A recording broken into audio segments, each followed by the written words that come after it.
जय गुरु जी। शुक्राना गुरु जी। सारी संगत को जय गुरु जी। ओम नमः शिवाय। शिव जी सदा सहाय। ओम नमः शिवाय।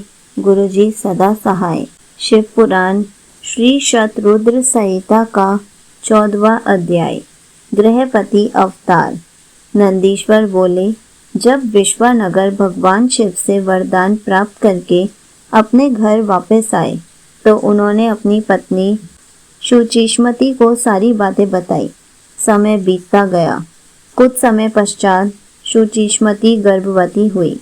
शुभ लग्नों का योग होने पर उनके गर्भ से चंद्रमा के समान मुख वाला सुंदर पुत्र उत्पन्न हुआ।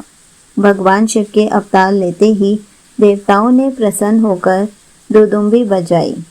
मरीचि, अत्रि, पुलह, पुलस्त्य, क्रतु, अंगिरा, वशिष्ठ, कश्यप, अगस्त्य, विभांड, मुंदल, लोमश, लोमचरण, भारद्वाज, गौतम, भृगु, गालव, गर्ग, जातकर्ण्य, हशाशर, आपस्तंभ, याज्ञवल्क्य, यज्ञ, वाल्मीदिक, शतातप, लिखित शिलाद, शंख, जन्मग्नि, संवर्त, मतंग, भरत, अंशुमान व्यास, कात्यायन, कुत्स, शौनक, ऋषेशृंग, दुर्वासा, शुचि, नारद, तंबरु, उत्तक, वामदेव, देवल, हारित, विश्वामित्र, भार्गव, मृकंड, दारुक, दौम्य, उपमन्यु, वत्य आदि मुनि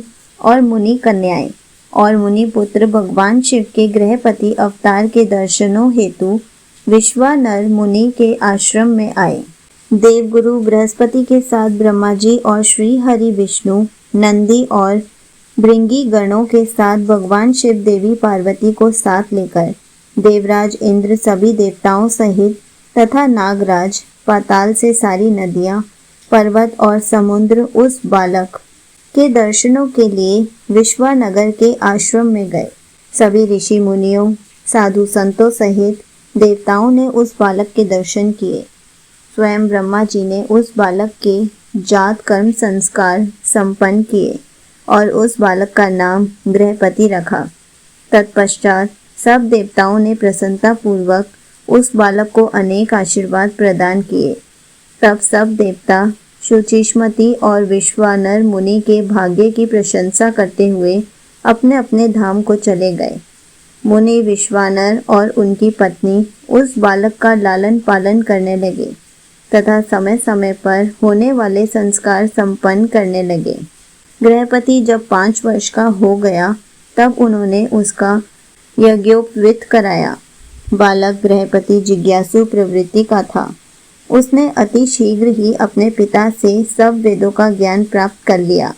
जब बालक 9 वर्ष का हुआ तो देवर्षि नारद उनके घर पधारे। मुनि विश्वानर ने उनसे अपने पुत्र के भाग्य के विषय में जानना चाहा। तब नारद जी बोले, मुनि, आपका पुत्र बड़ा भाग्यवान और वैभवशाली है, परंतु 12 वर्ष का होने पर इसे अग्नि और बिजली से खतरा उत्पन्न हो सकता है। इसलिए आपको अपने पुत्र को अग्नि और बिजली के करीब नहीं जाने देना चाहिए। ऐसे वचन कहकर देवर्षि नारद उस बालक को अपना आशीर्वाद देकर वहां से चले गए। संगत जी, यहीं पर शिव पुराण श्री शतरुद्र संहिता का 14वां अध्याय समाप्त होता है। जय गुरु जी। शुक्राना गुरु जी।